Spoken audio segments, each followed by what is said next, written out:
Hey dudes, welcome back to another episode of our Rhomas Men's Team podcast. You are about to listen to one of our prior team meetings. If you ever want to join one of our live sessions that we have every Monday and Friday, head over to rhomas.com. That's RHOMAS.com and put your email in and we will send you a live link every time we record. We generally record on Mondays and Fridays. So if you ever want to be on the actual podcast, like we bring men up all the time to talk about their goals, talk about their obstacles, etc., head over to rhomas.com. And then also, if you want to help support the channel grow and also have access to exclusive content, book reviews, extra whiteboard sessions, etc., and some coaching sessions, head over to patreon.com and support us. We would love it. But if not, no biggie. We'll see you on the live sessions. Later, dudes. Enjoy this podcast.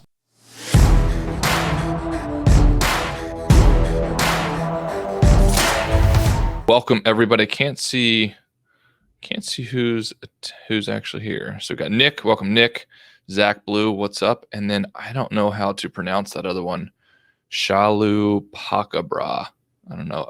I apologize if I got that wrong, but welcome everybody to the live stream. And Matt, I don't know where he went. He is where is it? All right, Matt is here, but I cannot hear him. So let's wait. So let's see. All right. So while waiting for Matt, I'll share with you some information. I keep this mental models list. I think I've told you guys about that before. But this is something where basically if I learn something during a given day or week that really stands out, I write it down in my mental models list. And I will share with you guys a few until Matt gets back. The one that I learned this weekend. What's up, dude? Figured it out.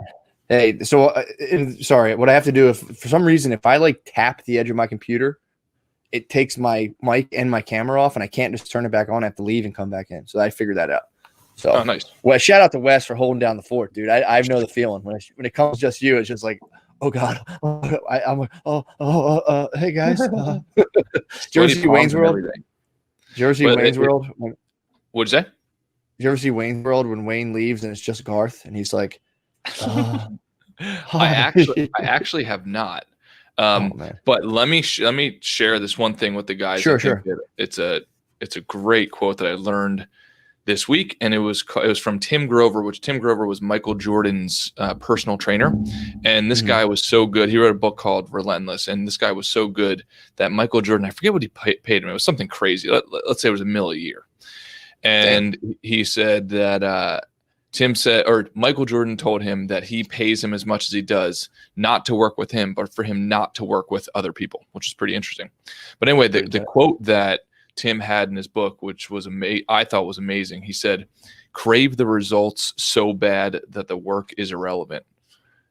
Crave the results so bad that the work is irrelevant. And I thought that was really interesting. Now this is where I struggle, right? Because it does, in my opinion, go against at least some of the sort of Zen mindset of don't crave anything so bad sort of a thing. So I guess where's that Goldilocks zone of desiring something so much that you'll do whatever it takes to get there, and then also not being fully attached to it. So that and I don't know exactly how to reconcile those two.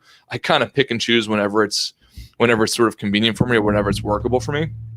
But anyway, that kind of quote really appeals to a personality like mine. Crave the results so bad that the work is irrelevant. So anyway, good morning, brother. Good morning, man. Yeah, I'm the same. I see the utility of stuff like that. And I also see that's the thing too, with all this stuff, our minds are just designed to start well, what about if you're there and what if your family's there and you have, so I do understand that. But in terms of, you could even say this is a mental model I put on just when I'm within a 2 to 3 hour work block.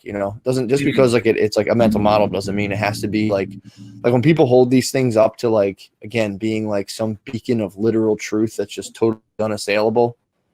It's even though there's that one paradox, there are no absolute truths, and then they're like, well, that's an absolute truth. It's like language is a limited tool. You know what I mean? It's not going to scratch every itch. It's not going to be it's just these things you say that kind of create a little, the purpose of those words is honestly to create an emotional state.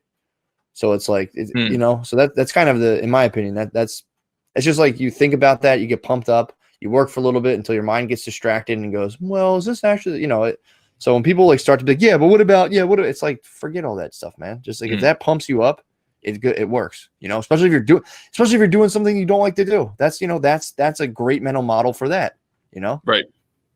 Yeah, well, that actually leads me to another great question that I learned. I forget where I learned it. I think it was maybe Tony Robbins or something like that. And I kind of go back and forth on Tony Robbins. But one question that he taught me when I was younger in one of his books was, how can I enjoy the process? And that hinges off of one of the things that you just said. So you can use that mental model for, let's say, a work framework. But man, that question has been a game changer for me. What if I'm about to do something? How can I enjoy this process? Or I have this goal. How can I enjoy the process of getting it? And forcing yourself to answer that question, like, and actually answering it, not just using it as some little phrase. Man, it was a game changer for me. And also it makes the assumption or the presumption that there is a way to enjoy it, if that makes sense. So even when I was digging holes, the worst job I think I've ever had was digging holes in Pennsylvania for Verizon Wireless. We were laying fiber optic cable underground. So you're taking basically they want a community without any wires on telephone poles. So we put everything underground, and we laid the fiber optic cable underground as well. That was the worst job I ever had, digging holes all day for anywhere from 12 to 15 hours a day. And I learned that question years prior, and even that job was made a whole hell of a lot more enjoyable by asking myself that question. And I think the answer that I came up with myself for that was, I just treat it like a competition. Like, I'm going to dig this hole faster than this other guy over here. And they had no idea it was a competition, so I beat them every time. Nor would they want to participate in that competition, right? Because it's just like, at the end of the day, you're going to be working for 14 hours anyway, so why dig more holes? But asking yourself that type of question, how can I enjoy the process? Man, that's been a game changer for me. Well, dude, I mean, I think you're hitting on. Well, first of all, yeah, I love the idea, and I was actually going to ask you how you've actually implemented that in terms of like, how can you make yourself enjoy the process? But you take it back to literal, typically referred to as ditch digging, which people kind of substitute for, that's like a saying just that kind of encapsulates mindless labor. So but then again, you say mindless labor, but it's like you're getting a workout. There's one, so there's a positive. But the thing that you said on an episode a while back was, I forget who said this, but it was maybe it was Will Smith. I forget, but it was like, you are in charge of your energy. So it's like, you're in charge for. I love, dude. I've been thinking about that ever since. Like, that's on you. You're in a funk. You're not feeling well. That's on you, man. No one's gonna correct that for you. Like, you're like, oh, I don't like this. I don't like that. It's like, go ahead. Guess what everybody's gonna say back to you. Yep. Like, if you're putting that off, you're like, oh, I don't like that. So it's like, I'll just say this and deal with how it sounds later. But it's like, if you're at a point where you feel like you're doing like the lowliest, most menial labor, you really can't afford to have a fucking attitude. Otherwise, you're gonna be stuck doing the lowliest, most menial labor, and you'll be miserable. And it's like, I'm not saying that as like, peasant, blah blah blah, because I've done a million of those jobs. And it's like, it really, if you can make yourself enjoy that, that's one of the main keys you've unlocked, in my opinion, one of the main keys you've unlocked in life. If you can, like you were saying, you're digging ditches. How can I make this an enjoyable experience? Make it a competition. Have fun. Like the movie Holes is pretty awesome, but it's like, have fun, make it a competition. And then it's like, or just make it like, make the holes look cool, do something, figure it out, because you do have to occupy your mind in that way. And it's also like, I mean, dude, it's just like, if you can enjoy that, if you can enjoy just what is other people perceive as like, this sucks, and you're just kind of like, yeah, I mean, this isn't ideal, but for now I'm here. So how can I make the most of this thing? And if you can make the most of a bad thing, in my experience, better things tend to present themselves, because your mind's not sitting there just like, this sucks. Why me? Hubba, hubba, hubba. And it's just like, anyone who might have approached you with something other or better is just going like, yeah, I'm going to stay away from that. Like, that's just how it is in my experience. Well, I think a guaranteed way to make something worse is if you add on a bad attitude on top of it. Right. So, hey, this is not enjoyable, and I'm going to act really shitty to everybody else around me and myself around this thing. So you automatically make it worse. So at the very, very minimum, what you can do is improve your attitude on it. And the way you can improve your attitude on it is think about little mental ways to make the process more enjoyable. And yeah, that quote from Will Smith was phenomenal. I think it was something like bringing positive energy is part of your job description, something like that. Knowing that that is by default. If it was not in black and white on the contract, it is by default part of the job description, because when you work with humans, whether it be clients or working with humans in the office or your career, whatever that is, then it is automatically assumed that you have to be at least somewhat pleasant to be around. And if you're not only is it not enjoyable for those around you, it's not enjoyable for yourself. And you know it's not.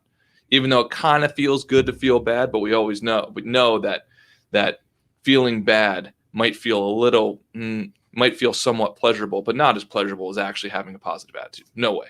And as cheesy as that sounds, that's just the reality. And Matt, you're spot on. Like, so we have interns that work in here. So we bring in new interns every summer. And it's just funny because sometimes we'll bring in super young interns, 15 years old, and then sometimes we bring in interns who are in their 20s. And the differentiator every single time is their attitude. Every single time. There's this one girl, she's absolutely phenomenal. She thanks me every time I give her a task. And even if she doesn't do something that well, her attitude makes all the difference. And therefore we promoted her. We paid her more money. She's come back each summer. We've written her incredible letters of recommendation. So attitude is the one thing that you can control. Sometimes you can't control your skill set. If you don't know how to do the job, you have to learn it. But the one thing you can control by default is your mental state, and therefore your attitude around the thing. Yeah, man. And also, like I said, we're typically, not always, but the majority of people are somewhat reciprocal. So again, like you were saying, if you see someone, especially when you're younger, your kind of follies are forgiven. But it's like, if someone just shows up and they're getting after it, and they're like, oh man, and they're trying hard and they're messing stuff up, at least me, I think a lot of people will be like, yeah, they kind of screwed that up, but I appreciate their attitude, because it is contagious. If someone's in there like, hey, what's up, blah, blah, blah, you're just kind of, it does rub off on the other person. The same thing with a bad attitude. If everyone around you is like, it's hard to fight against that from eventually being like, bleh. But yeah, man, I mean, dude, that's one of the book I'm reading, A Liberated Mind, talks of these things like pivots. It's like, that's one of like a simple pivot you can make. Just so like, and it changes a lot of stuff just to show up. And you don't have to be, because you also will be, if you're in, and again, I've been in these scenarios where you're with a bunch of people who also don't like their jobs. And as soon as you act a little bit cheerful, like, hey, what's going on? People literally will ask you, like, what are you so happy about? Yep. So like there's almost this like hive mind of like, we're all going to be miserable. If anyone tries to not be, we're going to be extra miserable to that person. And it's like, dude, I'm telling you, man, it's just like, because again, if you're in circumstances you don't like, your options are to, like you said, Wes, tuck tail, feel sorry for yourself. Because if you think about it, that's your mind's going, how can we make the best of this? And you go, man, and your brain gives you a little dopamine hit, like, or whatever, maybe serotonin, I don't know, but it's like, yeah, it feels pretty good, man. Oh, yep. Yeah, poor us. We never got a chance. Yep. Oh, and you're like, yeah, it's like this weird perverse form of caring for yourself. But there's also the alternative being like, okay, this situation sucks. How can I get out of this? Even if it's like, I don't have the money, I don't have this. It's like, okay, that's fine. I'm still existing. I'm not like, it's not like some life or death matter at this point. I'm sure I'm not starving to death, but I feel deeply, and I don't like to downplay this because I think it is important. Like, you can have all your financial and, material needs met. If your soul feels dead doing the thing you do every day, that's a horrible feeling. I'd rather be a little bit hungry than just be like completely soul dead at a place that I feel like I am completely limited in and it'll never change. Like that's a horrible feeling that shouldn't really be downplayed. But again, it's like your only option is to somehow figure out how to get out of that. And it is infinitely easier if you're just nicer to everybody around you, including even if your boss is a dickhead. It's actually kind of funny, and I have done this before. I've gone both things. I've been a dickhead back to a dickhead boss, and it's like, whatever. And I've also just try to be nice and just make a game out of like, dude, my brother used to do this to my dad while we would work. It was the funniest thing. My dad's not a dickhead boss, but my dad would be like, he would be like, all right, you guys do this, you guys do that. And this is like pretty miserable work. And Billy he just go, yes, my lord. He would just hit him with Game of Thrones stuff the whole time, dude. It was so funny. So, there's ways to do it. I used to do a thing. I used to run a leaf blower for hours, and which can get pretty boring. But in my head, after like hour 5 of the leaf blower, I used to pretend I was a wizard, just swirling the elements around me, and I would just, just be sitting there like moving leaves around. It's pretty fun. Well, you told me I remember when you were, was it doing house demolition, I think, that you were working with a guy and you would act like robots. Yep. Yeah, to make the process as silly as that sounds, it's making the process more enjoyable and laughing. And one thing that you've got a gift in is just like laughing throughout the day, just laughing. And as silly as that sounds, or as simple as that sounds, simply laughing or making something funny throughout the day makes your life infinitely more enjoyable. Dude, big time. Again, one of the most miserable jobs I've ever had was when we were demolishing this humongous structure, and it was just like you would clip a drop ceiling and there was pigeon shit. I think I've talked about this before. There was pigeon shit lining the drop ceiling. So you would cut the drop ceiling out. It would fall. Pigeon shit would fall on your head. Dried pigeon shit would fall on your head and then go up into the air. And it was just like, it was insane how bad this place. There was machines going back and forth within this building, but we couldn't bust the windows out to get air because the windows were laden with asbestos. So this was just like, short ticket city. I'm going to get either bird flu, mesothelioma, whatever it is, or and every day you were like dizzy on diesel fumes. I won't say who I was working for because that's kind of a no-show. But so dude, we're doing this. And I remember at one point again, I'm like, this sucks. This is miserable. And then I was with these other guys who were like, showing up just like, oh man, let's just try to go slow. And I remember making the decision like, dude, just to piss these guys off, I'm going to go in and every day be like, dude, come on, you ready? Let's go. We were just going in, we had to take these long light bulbs out because it was like they had PCBs in them, which is another poisonous substance we were working with. So to take the light bulbs out, you weren't supposed to smash them. You have to take them, carry them downstairs so they could be like safely taken away and somewhere else because we couldn't put them in the trash.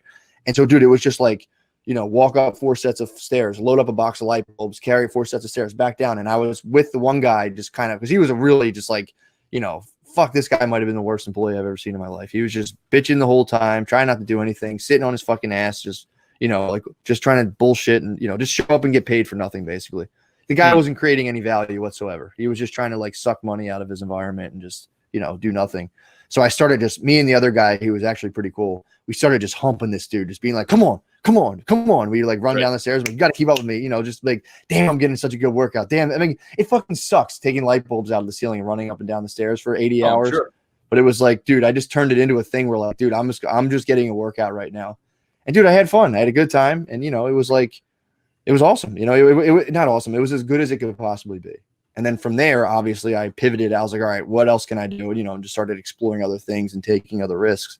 And, that's like, that's all you can really do, man. You really can. You can either wallow in your own situation, or you can sit there like, how can I, like you said, how can I enjoy the process? Even though I know this sucks on some level, is there anything enjoyable I can find about it? And once you start even accepting that there is a possibility that there is something enjoyable, even if it's like a thing like once a day you're in an office and you get to go outside, you're like, damn, I really like going outside. It's pretty cool. So it's like, once your mind starts to switch from poor me to like, is there anything good about this? You're already going in a completely different direction. Again, that's a quick mental pivot that now you're just, your day is totally different.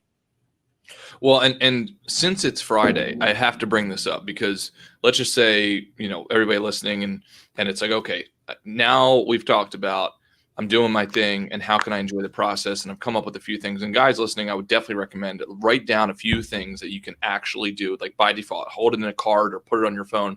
Okay, if I'm doing this mindless activity or if I'm doing something, how can I enjoy the process to the maximum? So that's actually how I got very skilled at Microsoft Excel. When I initially was trying, it was very frustrating to me. I didn't like it. And then all of a sudden I said, okay, well, how can I enjoy the process? And this is why I was able to get to New York. All I did was literally put a movie on in the background, like a funny movie that I liked. And then all of a sudden I started enjoying and being able to sit there and build financial models in Microsoft Excel because I could sit there for 2-3 hours if I put a good movie on.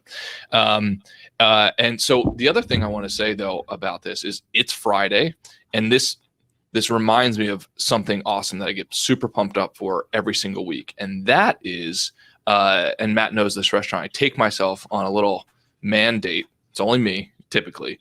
I go there every Friday. It's called Urban Plates, and I get this enormous like meal. It's awesome. I love it. It's a big salad, and they get this big piece of chocolate cake every single most Fridays. And the reason I bring this up is because I think this highlights a gap. It's a gap that I had in my life for years, which was it rewarding myself and treating myself like I would treat a good friend or a son or a brother. Somebody who, and Jordan Peterson talks about this in his book, treat yourself as you would if you had a son that you loved and you wanted to be successful. And I think that's really helpful. So Matt, I want to throw it over to you. Is there any, number one, do you think that's a healthy thing to do, right? Treat yourself like you would a brother, or you would your best friend, or you would your son that you care about and want to be successful. Because I think I've heard in Jordan Peterson's book, what do you say? I think it's human beings are 3 times more likely to give their dogs their medication than they are to take their own medication. Right? They treat their dogs better than themselves. And I think this is particularly true for men, because as we grow up, we realize it's like, okay, my number one job most likely is to work my face off and bring bread back for the family. And I will do that. And especially if you're in like a physical labor job, like you are literally sacrificing, and anybody who's ever done physical labor knows exactly what I'm talking about. You are sacrificing, right, your physical, right, your physical body over the long term for the better well-being of your family. So Matt, I'll throw it over to you. What are your thoughts on rewarding yourself consistently, and also just as silly as it sounds, being nice to yourself? Yeah, dude, it's funny you say that. Wow, this week I was working on a little thing I call a habit nucleus. So this has to do. Drop that wisdom on us like that without dude, detail. Man. I told you we have parallel thought process going all day long. That's because we have a mega mind. We're a mega mind, yeah. Or mastermind, whatever it's called. What was that book called again? The Laws of Success. Law of Success. We have to go deep into that sometime. That's a phenomenal book. No, we do. That is really cool. So this is something I've been working out, because again, I'm still working on just some like visuals and some models for for like Rhomas in general. But this thing I came up with the other day was specifically to this point when I do my daily habits, and then so they're just listed like habits. There's no real order or rhyme or reason. They're things that I want to do in the day. And then I started getting this idea of like a habit nucleus, where it's like, so you have habits that just serve yourself. They're at the center of it. So you have like, sleep is one of them. That's just for you. You need to sleep. That often helps other people because it changes how you deal with people when you're feeling better. But I have my habits that serve myself are eating well, going to the gym, meditation, sleep, and journaling. And there are these habits they're pure self-care habits. And what I found is I'll wake up and I'll start doing the other stuff that I need to do for other people, or the stuff that I need that'll garner the praise or the sense of like duty that other people recognize me doing and thus treat me good. And then I can feel good about myself. But there's another little pivot where it's like, what if dude, I'm talking to the point where like I won't eat till like 3:00 because I'm like, I got to get all this other stuff done. And I think that's part of a larger pattern where you can, and there's something to that, like self-sacrifice, and there's nothing bad about that, but it can become almost pathological where like you start to put everything, in front of yourself, to the point where like, when Wes, what you're talking about, like, just like take care of yourself. There's a saying I just read in this book about like kind of like ditching yourself when you're in like a stressful situation, just being like, the part of you that's aware, just checking out, dude, doing stand-up, you start not going so well, or it starts not going so well. It's easy to just kind of leave your body on stage, just to be like, shrink back in yourself. And you're really leaving yourself out to dry, where it's like, next time you're in an uncomfortable situation, try to stick around for yourself, whatever that means to you, or if you can do that. It's like, I think it's pretty cool, to not like, you wouldn't, if you were there with a friend and you were like, I'm out of here, you'd be like, what the hell? But like, don't do it to yourself either. So I think that kind of helps a lot. And again, I've been reconceptualizing my daily habits in terms of like, dude, now I have like in my goals and everything, there's like, I don't really differentiate between like the ones that are, as you go further outside in the little habit nucleus, then the next level are like ones that serve others, and next level outside that, like ones that serve the society. And in reality, they should all kind of be in line with each other for the most part. But it's like, I try to start with the things that serve myself, just even if it's a couple things, the meditation, sleep, just cooking, making sure I have food. So I'm not like, well, I'll just eat later. And that like kind of changes things where like you're approaching things from a way where you actually like yourself, and from a place of liking yourself, you then want to create value for others rather than I want to create value for others so that they'll say nice things about me and therefore I can justify my existence. And I think the first model of like being sound in myself and then creating value, I think is better because it just kind of inoculates you from, people pleasing and just kind of like dedicating your life's work towards a thing that maybe inherently you don't find so pleasing, but you need that validation. That can create some like disturbances down the line where, you turn 40 and you say like, well, shit, why did I spend my years doing that? I don't really like, you know what I mean? So I think this kind of helps people really check in that they're doing something that they find personally meaningful, and taking the risk of like going and doing that thing rather than staying in the old, same comfortable, status quo. So. Oh, without a doubt. I mean, you and I talk about it, quite often, which is you have to create. Life is about, in my opinion, I think Matt's opinion as well, creating value for yourself, but also creating value for others, and also creating value for yourself. It has to be both. You cannot go down the road of being a martyr. That just ends. It ends bad, right? By definition. And it's after a while, yes, it feels good to serve others, but if you do it to the point where it's deteriorating you, right, in your psychology, it's not a sustainable game. You have to play games that are sustainable. And actually, a couple things. I think we've actually have a good question, I think, from Troy, who's asking another guy, ASB, how he got his career together. I don't know if we want to maybe get Troy on board to talk about his career if he's game for that. Or even Austin, he says, personally, I have a lot of habits that serve myself. So Matt, I don't know if you want to bring one of those guys on. Yeah, absolutely. Pop them on right now. And then also, I want to apologize because I think there are people on the YouTube live stream that are commenting, but we're doing this through Crowdcast. I saw that like last week. I don't exactly know how to do that yet to like respond. So if those people are commenting on YouTube, I apologize. We will figure out how to re-comment back to you. I can do it. I have the live stream right in front of me. I don't really toggle back and forth that much. The live stream for the YouTube is more so to send that directly to YouTube. Awesome. But, yeah. Try to keep an eye on that. Cool. Is this Troy? Yeah. Hi. Troy, what's up, brother? Welcome to the show. Nothing much. Thank you. I just finished running with my dog, doing some kettlebells, so I'm feeling good right now. Getting my Friday in order. Is the adrenaline knocking out the nervousness of being on the most popular show on the internet ever? Not gonna lie, my heart rate's racing right now. I need to do some like breath work right after this. I'm freaking out. Oh man, I listened recently to Matt talking about how he was dealing with anxiety, heart palpitations, and it felt so good to hear that someone else has dealt with that, because I'm relatively in shape. I could run for a few miles. I work out. I eat well, but I still get that and it feels good to hear someone relate. Dude, and let me kind of riff on that for a second. That is it, dude. Troy, thank you very much for coming on. But that's exactly why we do this. It's to have conversations as a team, as men, because as men, we very rarely have these types of conversations for whatever reason, right? We're distracted or it's weird or whatever. But to hear somebody else say the same exact thing that you're going through, that's invaluable. So thanks for bringing that up, dude. And Matt, Absolutely. Thanks for sharing that vulnerable type of stuff. Yeah, man. I mean, dude, I remember when speaking just, on a quick diversion to anxiety, it's like, this is the thing I like about, I'm so interested in psychology about, where, you can spend a bunch of money, you can do medication. There's nothing wrong with that. You can do hours of therapy. But I remember like having extreme panic attacks, extreme heart palpitations, and then just like talking to my mom, and she's like, "Oh yeah, I used to get those." I instantly felt 50% better. I'm like, okay, so there's another human being who suffers this, particularly one that I'm genetically connected to. So I can be like, okay, cool. And then I went online and like would read more about it, and I was like, oh, cool. Okay. And which is kind of like a dastardly thing. Like, oh, cool. This other people suffer great. Perfect. This is good. I need that. It's like, but there is a level of that, of just finding out you are not alone in the thing is like, holy shit. It's just it's a inherently nice feeling. And then, you can go from there, there's the practical thing of like brainstorming, I can remember being 21 and just being like, oh my God, I'm going to die. Oh my God, with no understanding of it at all.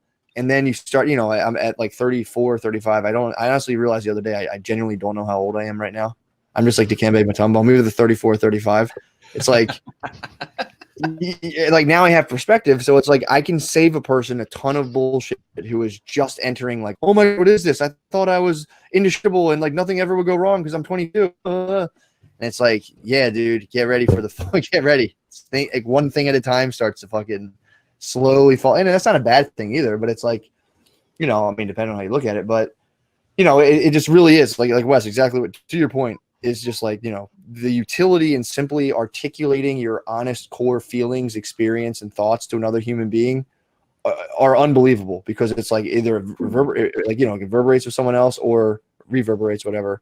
Like the power this simple words can have with other human being, they're put in a certain kind of intention, like an intention behind them. Dude, it's crazy. I mean, it's what therapy is. You're paying to sit and talk to a person, obviously who has some knowledge, but it's also like, again, I always ask, why is that $300 an hour? That's crazy. And I think it's $300 for a reason. Is because I think on some level we've been so disconnected. I think just by, our just the way we live and like, the way we're kind of brought up, but it's like, we're so disconnected that somebody can sit and make $300 an hour just to let you talk honestly to them. And it's like, it blows my mind. It just, it's crazy. So Troy, what was the let's get, sorry, that was an aside. What are you trying to do here? What are you trying to do with yourself here? That's where I'm kind of struggling right now. I want to get into some sort of like genetic science work. I fell in love with that again at the end of college, and it was something I used to really like as a child, and then bad teachers pushed me out of favor with it, and then eventually fell into it again. But now with all this COVID stuff, it's difficult to find places that will offer hands-on lab experience, which is stuff I really need to get into. So I've actually been thinking of leaving. I've been thinking about getting out of the country in some way to do that, but just getting there. I have so many steps, so many things I want to do, and it looks so far off when I start thinking about it, and it kind of freezes me in my path. Great point, Matt. Do you want to attack it first? Because I've got some thoughts on this. Yeah, I mean, from a practical, I definitely see how it's just like, oh my God, it seems so far off. Also, there's a book you might like. I just started reading it. It's called Dancing Naked in the Mind Field. It's about the guy who discovered polymer chain reactions. He was like a biogeneticist or something, or bioengineer. So you might like reading. It's like his autobiography. It's pretty cool. Oh, wow. But yeah, what I'm hearing is like, what I'm wondering is like, well, did you go to college, or where was your last year of education? Yeah, I graduated from like a pretty good university. It's a good top 10 Midwest university. Well, Big 10, not top 10, whatever that is. And it was in evolutionary anthropology, and Japanese studies, which obviously Japanese studies, you study Japanese people, it's kind of weird. It's not, to me, a Bible major. It's weird. Then the evolutionary anthro is kind of like a human biology light in a way.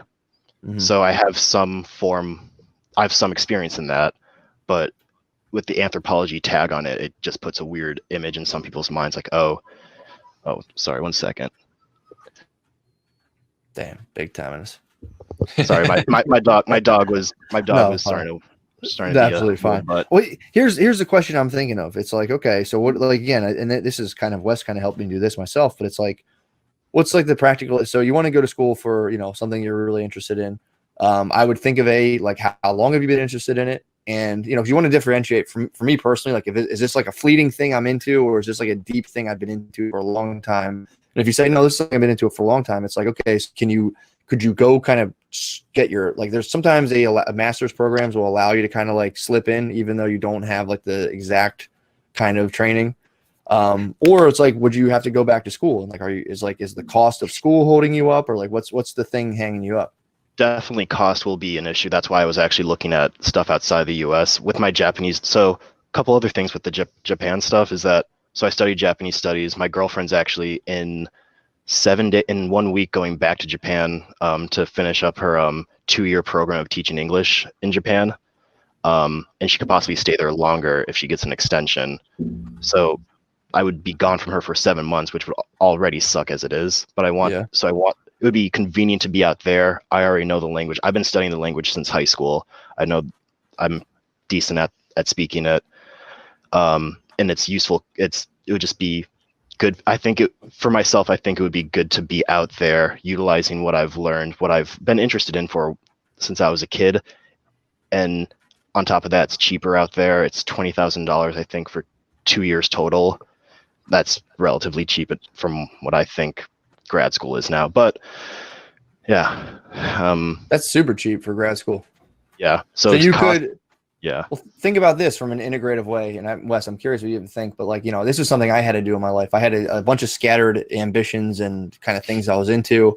And I had tried, rather than just being like, well, I quit all of these, I'm going to do another thing. Like for me, it was really cool to be able to integrate all of these kind of scattered things. So like, again, you study Japanese, you obviously have to be interested in Japanese culture. I kind of like it myself. Oh, hell it's like, dude, and it's like, if you can, I think that'd be sorry. Damn, I only know a little bit of Korean. But I know literally like one thing. But man, I mean, I think you already have a good goal kicking around. I mean, not a good idea. I didn't even think about that. I'm like, dude, just go to school, suck up the cost. That sucks. But for you to be able, just from like an integrative sense, to be like, all right, well, I have this, I can kind of speak Japanese, which is a pretty amazing skill set. At least I think so. And it's like your girlfriend's already going there, so it's like, could you take that situation? It could be two things. Like, I'm going to sit here and kick around while my girlfriend's in Japan and be like, man, I should go to school, but not do anything. Or like, just go to Japan, get a cheap schooling over there, which, dude, coming back to the States with like a Japanese master's in bioengineering is just like, it's like Bonneville and shit, dude. That'd be awesome. So again, I'm not saying like do that. That's not a bad plan. I'm curious what you have to say, Wes. Well, let me ask you first, Troy, what's the negative emotion you're feeling around it? Why do you have negative emotion? Is it because there's some unknowns to it, or there's not clear direction? What is it for you? I think it's both of those that you mentioned. Not having clear direction in the sense, like, so I was very much raised in a nice suburb area. They tell you everything step by step of how to get to college, what you're going to do, what classes you need to take. And I didn't realize how weird it feels to just be out there and kind of just thrown to the wolves of society. And so that's a very overwhelming thing. And then, the step-by-step thing, it's difficult for me to map that out and then look at it. And it just seems like a daunting task. That being said, I am currently looking at like 9 tabs of different jobs that I looked up this week in Japan, because that was my goal for the week, to apply to one job. Still have yet to apply to them, but there's 9 of them in front of me that I could do.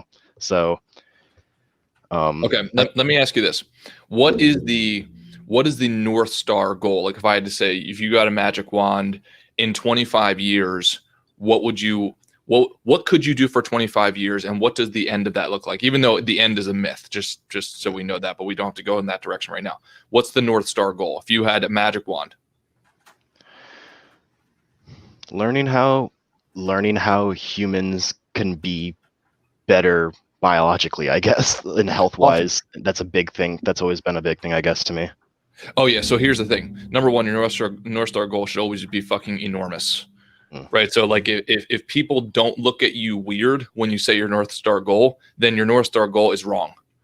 Right, like people should look like, well, I don't know, because we go through our heads like, I don't know if that's. I've never seen anybody else do that. Like all that. That's a good barometer, right? Is Wes looking at me weird when I say that? If he is, then good, I'm on the right track, or at least it's a good indicator, because it's going to take you 25 years to get there, right? That's the time frame. So just by definition, if you're just making 1% progress per day, it is astronomical. It's an astronomical curve at the end of that 25-year period. So then the second thing is, I agree with you. I think what happens in our school system is we have a lot of delay to value.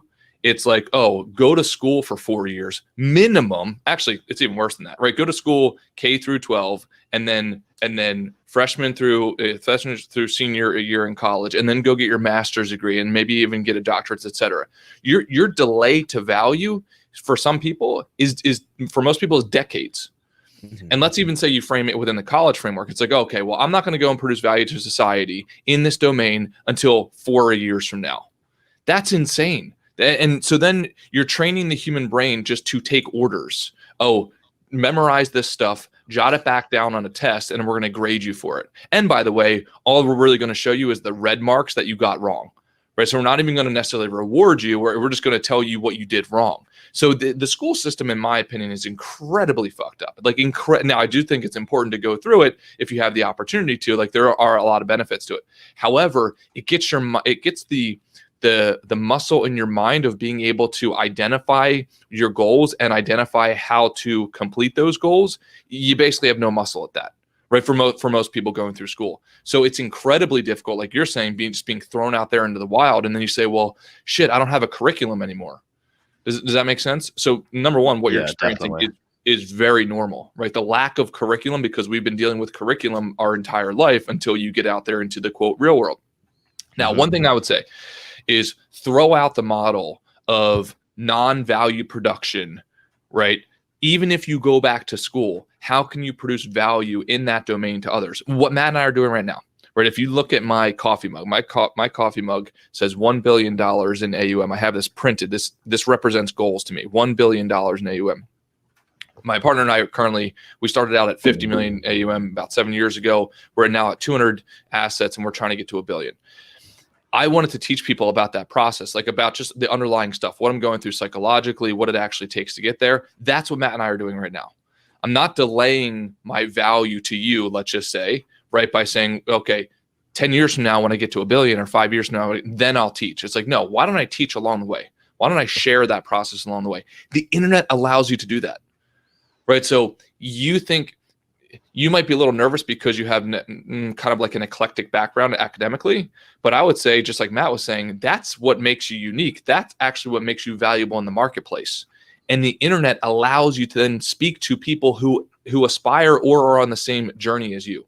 Does that make sense? So absolutely. I think you've got all the right ingredients. You have the Northstar goal, and how you pick and choose to get there. There's a million different roads to get there, right? You have the Northstar goal, and you have the ability and the technology now to be able to document your process along the way. Does that make sense? Yeah, that makes perfect sense. And on top of that, it's been the stuff that Matt has been doing with the Psych Nah stuff. It's been really good to have people keep you accountable, to have a group of people to talk to about this. Because as we're talking about this, ASB messaged me about getting in contact with a genetics professor. Like, this is these are great things that I could take advantage of. And I think this whole thing that I've been a part of with the podcast and then Psych Nah and all this stuff, Rhomas, I think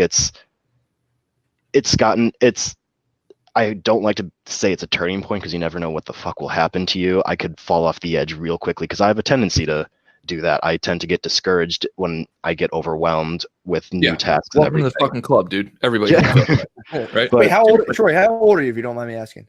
I'm only 24. Jesus Christ. Yeah, I'm a baby boy. I feel. Yeah, I mean, you come out of college, you work your whole life, like Wes was saying, in school, and you're like, I'm going to be ready. And then the school's done, and everyone's just like, get out of the way, you fucking idiot. And you're like, well, okay, guys, come on, I did school. And they're like, nobody gives a fuck. You're like, ah, shit.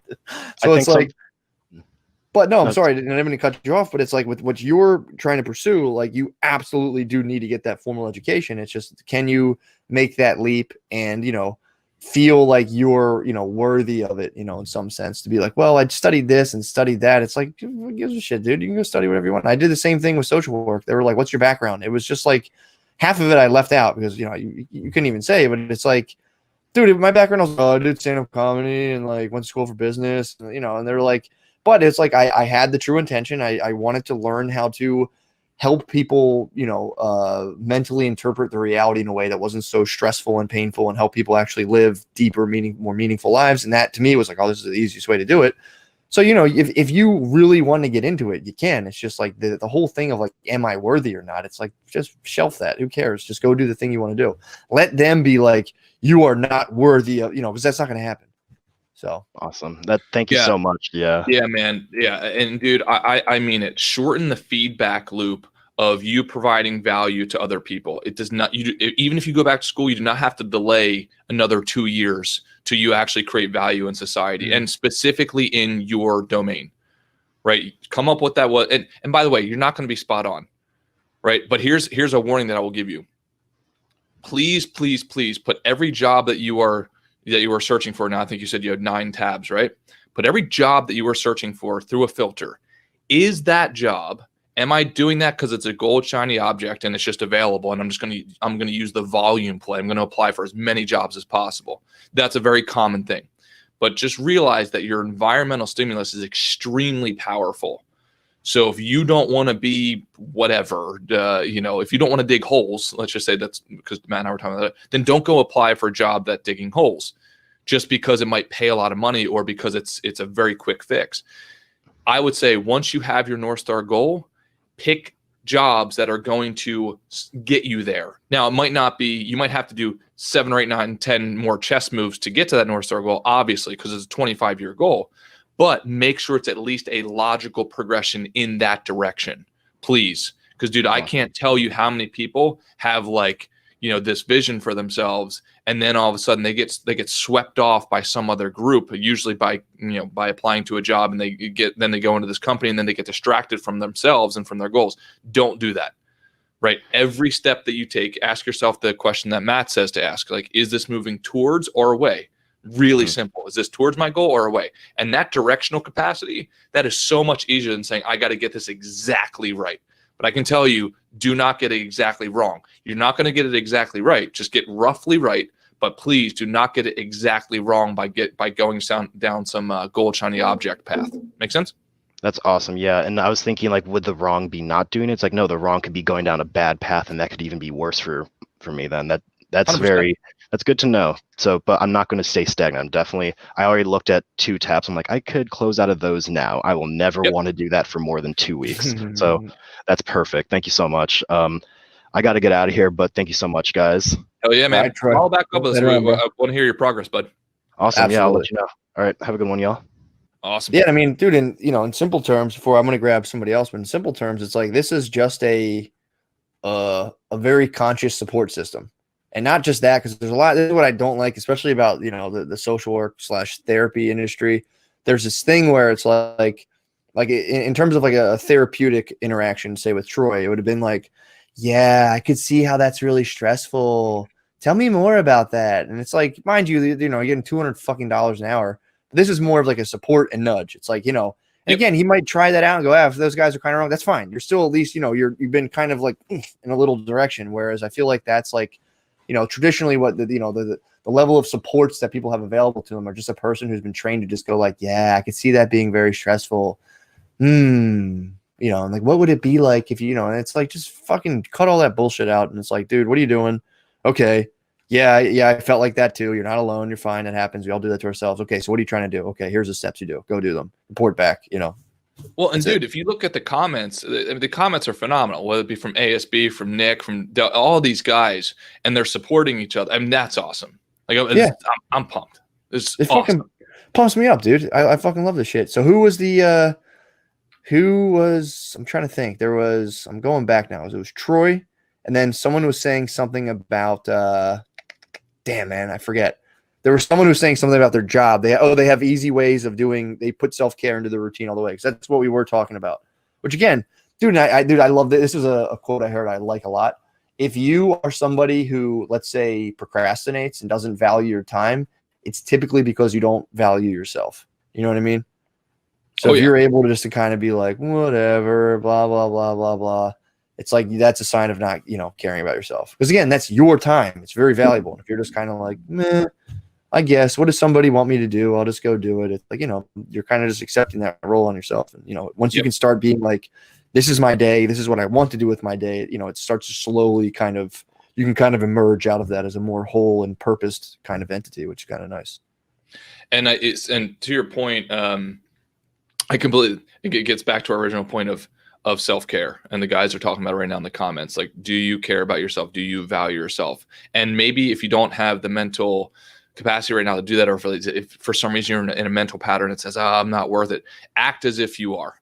And then eventually, right, because of reciprocal determinism, you will treat yourself. And that's what Nick Yeager is saying right now. He said, this morning I learned the value of posture and physical stance on changing mood instantly. And that is an example of acting as if, right, you are positive, or acting as if, acting that out, and then it trains your brain to change its mind. So Delco Jim, I think, wanted to pop on and give some updates, because we had some We brought him on a few weeks ago. I think Delco Jim said he wanted a check-in. That'd be pretty cool to see how his progress been, because I think he was applying to several jobs and cleaned himself up, got a haircut, did all that. Woo! There he What is in is the up, bathroom, man? dude. What up, savages? What's up, Delco bro? Jim, what is up, brother? Just got back from vacation. I celebrated my birthday up in the Poconos. Nice, man. Happy Pretty birthday, awesome. bro. Took some fucking acid. Did some did some Hell yeah. self-care stuff. You know, just fucking taking care of myself, doing everything I need to do to set myself on the right track.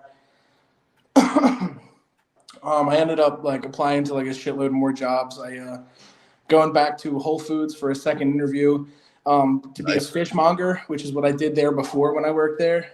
Okay. Stinky job, but it pays even more than it did before, so we'll see what's up with it. Nice. Delco Jim, let me put in the spot real quick. Is that okay? Yeah. We were talking about Northstar Goals earlier. Uh-huh.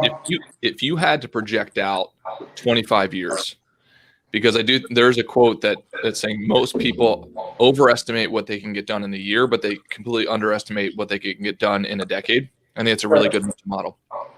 If I had to ask you, if you had a magic wand and it could say, in 25 years, this is my North Star goal. Like, this is the vision that I would have. And I know that's a big question, so don't make it too overwhelming. Yeah. How would you see yourself? What exactly would you want to accomplish, and what would your career look like? I'm not sure what I would do for a career, but I definitely would like to be a homeowner. Okay. And probably first generation college graduate in my family. Awesome. Hell yeah. Yeah. Dude, there's something to be said for that too, of the people who like can think generationally, like you were saying, and just kind of like, just be the first person in your family that gets through college, and then can, if this is what you want to do, raise a family while having the let's say expanded mental horizons that come with a college education, which, like Wes is saying, there's a bunch of bullshit with the school system, but yeah, like, dude, I can tell you for sure, I went to school, I went to college, and immediately left and just started doing the same old construction shit I was doing. Yeah. You talk to guys and you're like, whoa, shit, like I did get something out of that in terms of just like my awareness, critical thinking. So that makes a big deal with then you're now parenting from that perspective. It's just like, it's a big deal, honestly, if you think about it. My whole thing is breaking generational curses and getting out from under the cloud of shit that like everyone in my family has ever left over me. So like there's that. And then there's like, I don't have my degree yet, but I stopped stressing out about like the price tag of going to school, because in reality, the opportunity cost of not taking a leap like that is far greater than what you would spend on your education. Those doors that open for you when you have that piece of paper are so much different. Oh, well, can I ask you a couple of questions about that, bud? Yeah.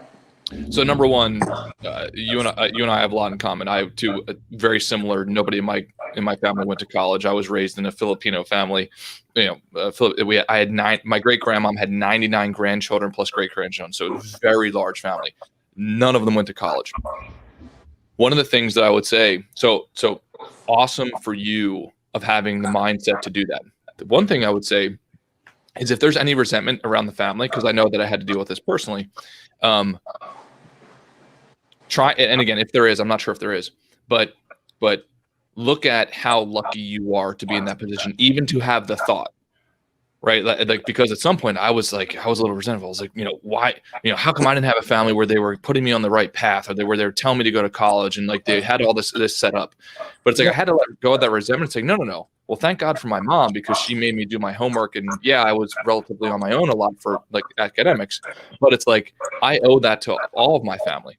So letting go of the resentment and saying, okay, I've got to be a leader. So taking on more of a positive aspect to it rather than a resentful aspect, because the road is fucking hard, right? Yeah. So it's like, geez, like, and then it's real easy to get sucked back down. It's like, well, nobody else in my family does it, so I'm not going to go to college either. Why should I even try?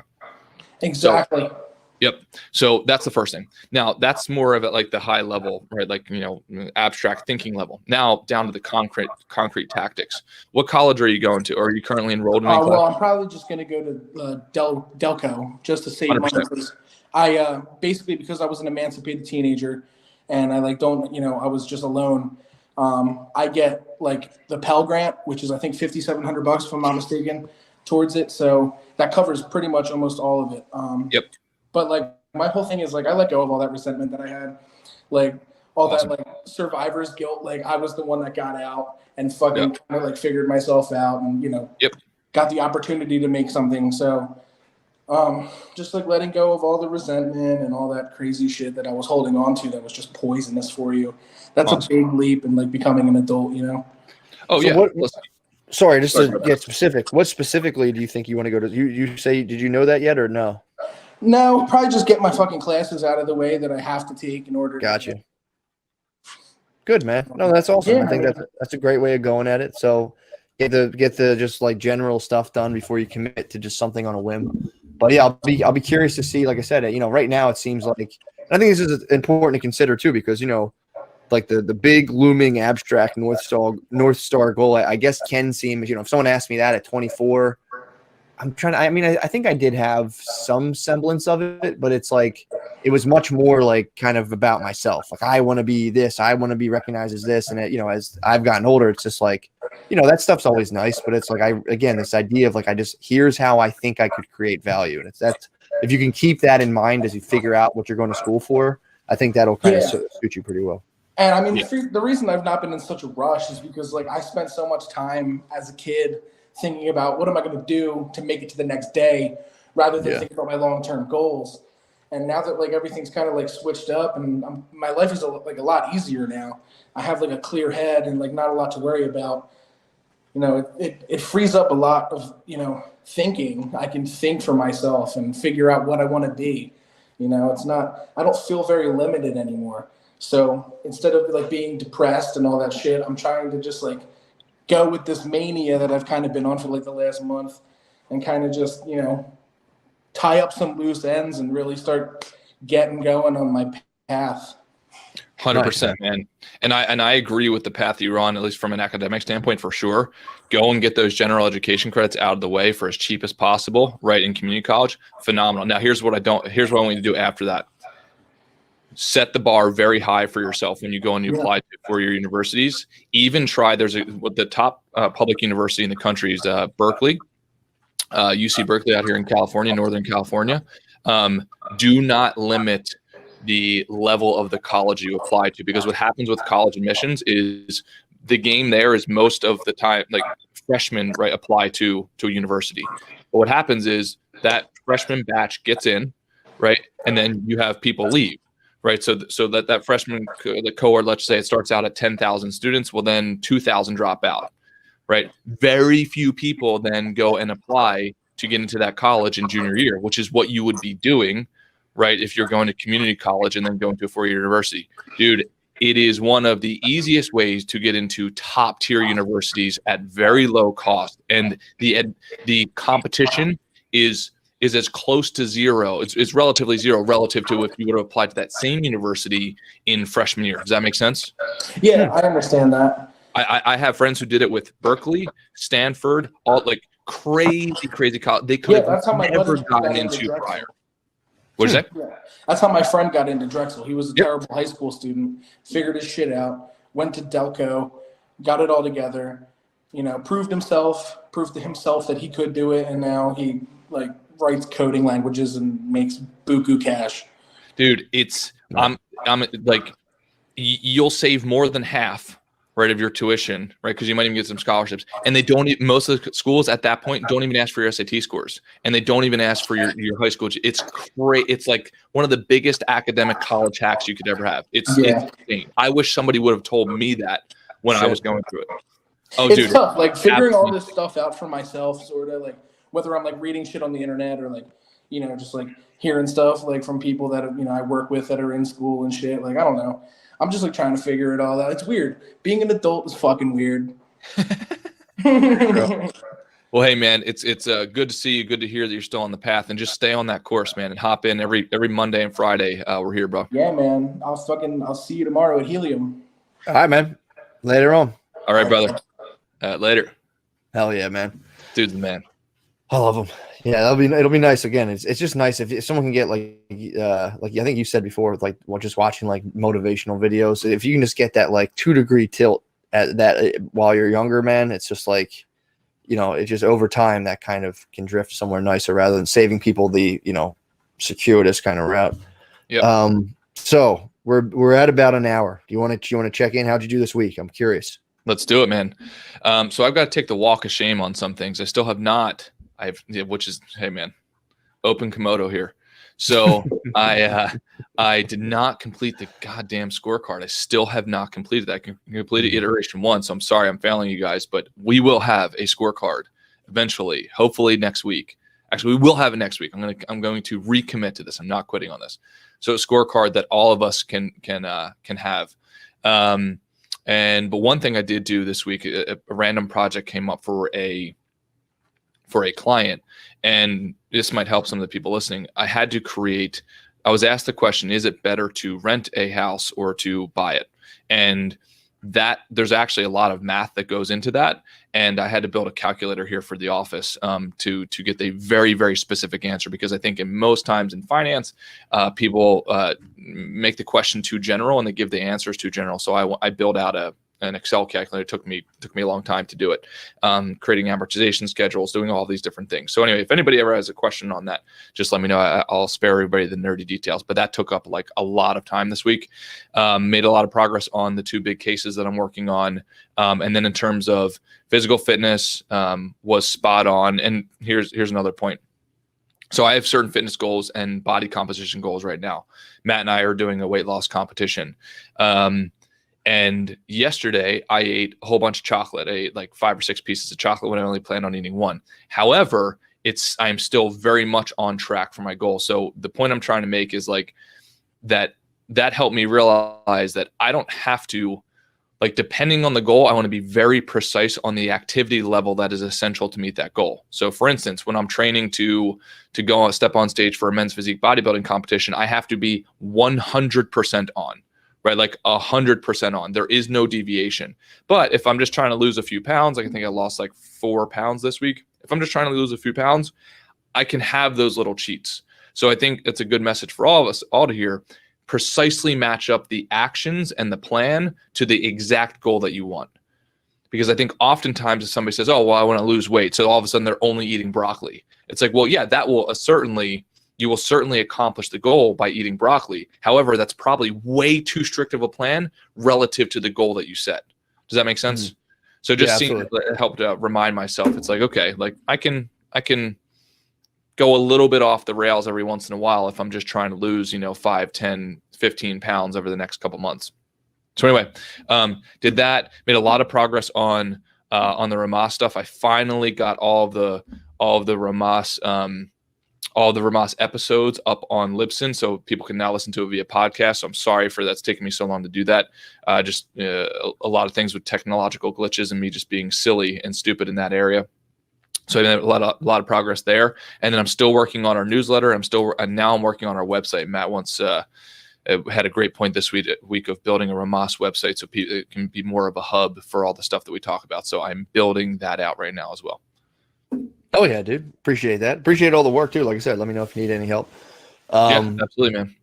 So, dude, this week was interesting because again, this is kind of a win. Whenever I used to have shows, it would like throw my whole week off in this like horrible angsty state of just like, oh man, what if I do bad? Blah, blah, blah, blah. And I wouldn't be able to get stuff done, and like my relationships would suffer because of it. But yeah, lately I've just been approaching stand up from like, just have a good time, have fun, make sure people have fun. That's all that matters. If you do your best, it doesn't do well. There's nothing else. There's literally nothing else you can honestly do. So, so I've been having fun, man. We did a show last night. I had a blast the whole time, so that's been good. Just kind of switching my framework. We're like, let me just kind of let me just make people have fun. Let me get out of my head about like, is my material good? Is this that? Is this, it's like, I don't care. I'm just going to do stuff. As long as people laugh, I'll keep doing it. If they don't, I'll retool it. So that's been like tremendously joyful to kind of do that from that perspective rather than like that zeroed in on myself. And I'm like, do you like me? So that's been awesome. So in terms of, I finally got my bachelor party thread done. Thank God. That was something that, cleaned my goddamn basement, dude. I finally cleaned up. It looks awesome down there. There was other like personal, like food stuff. I wanted to like, cook a bunch of stuff this week and not just be like dependent on eating scraps.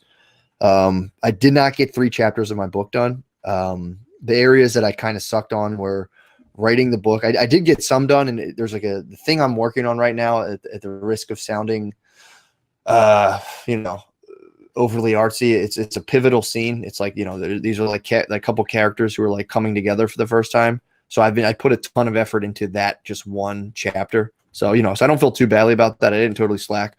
Got all 4 workouts done. And side note, with a hemorrhoid.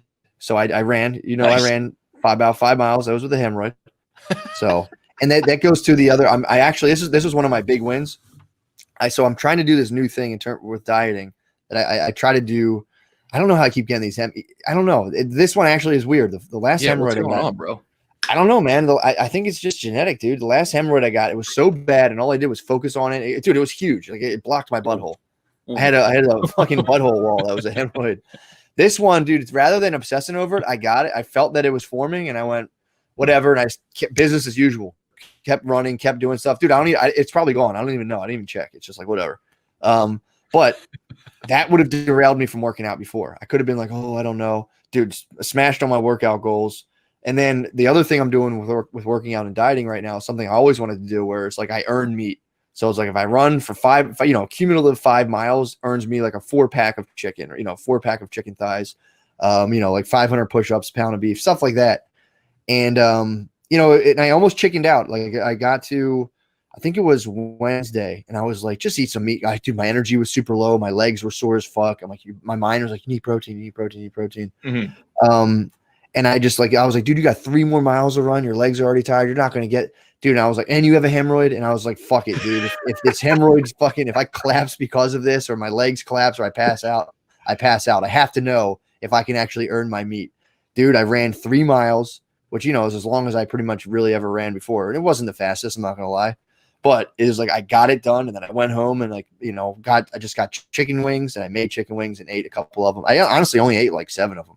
So, but it was really, for me, it was like, that was a personal next level that I got to, that I was pretty happy about. Awesome.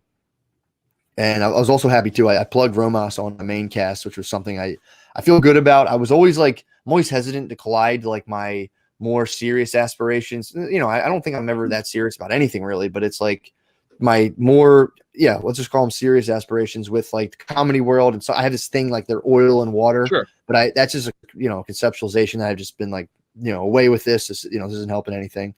Also another win, so, I got pretty much everything done besides I didn't get as much research for Psychnol as I wanted to, but that's still going well. And the thing that I wanted to do for Rhomas, which is like value creation and how that specifically links to certain type of habit creation, still working on that. I don't have sufficient research, and there's a chapter specifically on values that I want to get to first before I make like a faulty tool just for the sake of it. I also, again, I'm going kind of long. There was a thing that I did yesterday. There's this whole other realm I'm really interested in that I go back and forth on, which is psychedelic research. And I belong to the Association of Contextual Behavioral Sciences, which is basically like the thing that birthed ACT and RFT and a bunch of other stuff.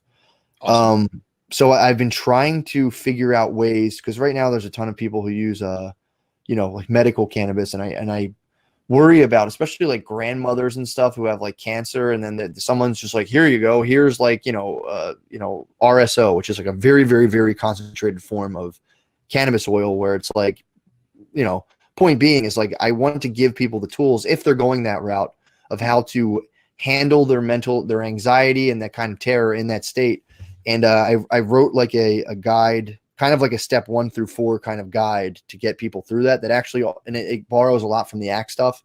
So, okay. That was something I wanted to do for a long time. So either way, I'm done talking, but there's a project I've been putting off, and then I did it. So. No, dude, hell yeah, man. I mean, I think it's super inspiring to watch how many different projects you're working on and making progress. And by the way, like, you've got the history to prove that you've checked off a lot of these boxes. So it's awesome, man. And super kudos to you on keeping on making progress on the book and providing as much value as you do. Absolutely. No, and again, I do hesitate too on this. I know, like I said, that's not really your cup of tea, the psychedelic stuff. But for me, it's like I go back and forth because I see people who do them wrong or like abuse them, or just fall into like, daily weed smoking, which again, some people claim it enhances their life. It never works for me, but I do think there's value in setting time, like a very conscious and intentional space to be like, here's 3 hours where I'm going to like take my mind to a place where I have zero control over anything and then deal with that. I do think it's therapeutic, but I do want to make sure to do it in a way where it's honestly helpful and not just like another narcotic for people to glaze their eyes over on. So that's something I'm working on. Yeah, well, I mean, when Andrew helped change my mind on that a lot, when Andrew was telling me the work that you did with him and the breakthroughs that he had, and he said he's been working on some shit for decades, and a couple hour session with you doing those types of methodologies, he said was game changing for him. I mean, dude, the smoking, like I can't say cessation, but the people, they do a one-time psilocybin, like one time doing mushrooms, basically, or psilocybin is the active ingredient, has like an 80%, and these studies are small, but it's like 80% of the people who do them quit smoking. And then they check back in a year and a half later, still have quit smoking. So there's something to that. But it's, again, it's like the problem is when it falls into the hands of like, like let's just go gobble a bunch of these up and go walk around and, which again, if have fun, knock yourself out. But as I get older, it's like, I'm really trying to figure out a way to kind of harness those things in a way that truly help people and don't become just another crutch or like a thing people are just addicted to. Hell yeah, man. Yeah, we'll keep on doing it. And yeah, just because I have no idea what I'm talking about in that arena, you're after positive results, and dude, that's phenomenal. And one thing I gotta give a shout out to the guys, because I think this is actually a great idea that they're doing right here. Delco Jim posted his major wins for the week, so great job, Delco Jim. Yes, the junk, etc. And then ASB is doing the same thing. So yeah, I think it's a great idea. Everybody posting their wins. That's awesome. We got Ray chiming in. Hell yeah, that's awesome. And I want to apologize. I know there's some guys who asked some questions. It's just hard to kind of read a lot of the comments. So if I didn't get to your question, or if Matt didn't get to your question, we'll do it next episode. Because I think Ray had a question about the Northstar Goals, and then I think another guy had a question about how to get out of his job. But anyway, I think it's super cool when people are posting their wins. That's awesome. Yeah, that pumps me up. Yeah, I would appreciate that. Posting the wins and the losses, dude, are a good way to kind of like start to kind of formulate kind of a more direct dialogue in terms of it being like intentional and purposeful. Something I always try to think about. Cool, yeah, man. Well, and then one final thing, I know that a lot of people struggle with weight loss and fitness, so we are going to be posting more videos. We've got Matt and I have a good buddy. His name's Kevin Quinlan. He lost 100 pounds. We did a lot of work with him to do that. We're going to start now posting more videos we're going to have a whole separate section of a weight loss. So a Rhomas men's weight loss team.